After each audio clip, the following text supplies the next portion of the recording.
ভাই ভাই ভাই, এখানে খাবার খেও না, এখানে খাবার খেলে বেকা বাচ্চা চলে আসবি নি। বেকা বাচ্চা? ভাবে বেকা বাচ্চা চলে আসিস, তাড়াতাড়ি বাঁচতে চালে বলান। আরে আরে আরে বুঝলাম না, তুই বেকা বাচ্চার দিকে পালাচ্ছিস কেন? ভাই ওজনে মানুষের খাবারের ভিতর কি জন্য মিশিয়ে দেয়? কি মিশাই দেয়? ভাই তা তো জানি না কি মিশিয়ে দেয়। ভাই ভাই ওই দেখেন মিশাচ্ছে। আরে এই বেকা বাচ্চার জন্য দেখতে কিছুই খাওয়ার মতো নেই। খাবারটাই নষ্ট হলো। খাও খাও। আরে তাই তো, ও খাবারের ভিতর কি মিশাচ্ছে? ভাই তা তো বলতে পারবো না, চলো ওর কাছ থেকে শুনে আসি। আমরা ওর কাছে গেলে যদি আমাদের খাবারে মিশিয়ে দেয়? তাহলে ভাই এক কাজ করি, খাবারটা এক জায়গায় লুকিয়ে তো আসি। ঠিক বলেছিস, চল চল।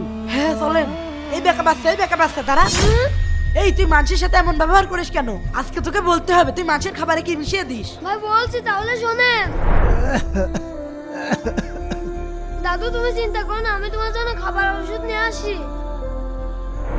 কিন্তু প্রতিবন্ধী ছেলেটি যখন মানুষের কাছে সাহায্য চাইতে গেল, কেউ তাকে সাহায্য করলো না, সবাই তাকে ঘাড়ে ধাক্কা দিয়ে তাড়িয়ে দিল। আবার যখন কারো কাছে কাজ চাইতে গেল, তারাও ঘাড়ে ধাক্কা দিয়ে তাড়িয়ে দিল। এজন্য তারপর থেকে ছেলেটি পাগল সেজে সকলের খাবারে লবণ মিশিয়ে দেয় এবং খাবার ফেলে রেখে গেলে সেই খাবার তার দাদুকে খাওয়ায়।